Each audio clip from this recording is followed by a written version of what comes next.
ಪ್ರಜ್ವಲ್ ರೇವಣ್ಣಗೆ ಮತ್ತೆ ನ್ಯಾಯಾಂಗ ಬಂಧನ. ನ್ಯಾಯಾಂಗ ಬಂಧನಕ್ಕೆ ನೀಡಿ ಕೋರ್ಟ್ ಆದೇಶ. 14 ದಿನ ನ್ಯಾಯಾಂಗ ಬಂಧನಕ್ಕೆ ನೀಡಿದ ಕೋರ್ಟ್.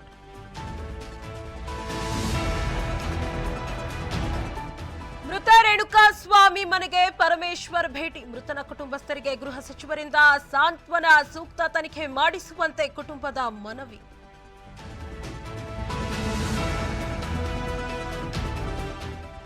ಎರಡು 2021ರಲ್ಲಿ ಏಕಾಂಗಿಯಾಗಿ ದರ್ಶನ್ ಬಗ್ಗೆ ಧ್ವನಿ ಎತ್ತಿದ್ದೆ. ಆಗ ಸುಧಾರಣೆ ಆಗಿದ್ರೆ ಈ ಅನಾಹುತ ಆಗ್ತಿರಲಿಲ್ಲ. ನಟ ದರ್ಶನ್ ಬಂಧನದ ಬಗ್ಗೆ ನಿರ್ದೇಶಕ ಇಂದ್ರಜಿತ್ ಲಂಕೇಶ್ ಪ್ರತಿಕ್ರಿಯೆ. ಬೆಂಗಳೂರಿನ ವಿಧಾನಸೌಧದಲ್ಲಿ ಡಿಸಿಎಂ ಡಿಕೆಶಿ ಸಭೆ. ಕೆಂಪೇಗೌಡರ 515ನೇ ಜಯಂತಿ ಆಚರಣೆ ಕುರಿತು ಸಭೆ. ವಿವಿಧ ಸಂಘಟನೆಗಳ ಮುಖಂಡರ ಜೊತೆ ಡಿಸಿಎಂ ಸಮಾಲೋಚನೆ.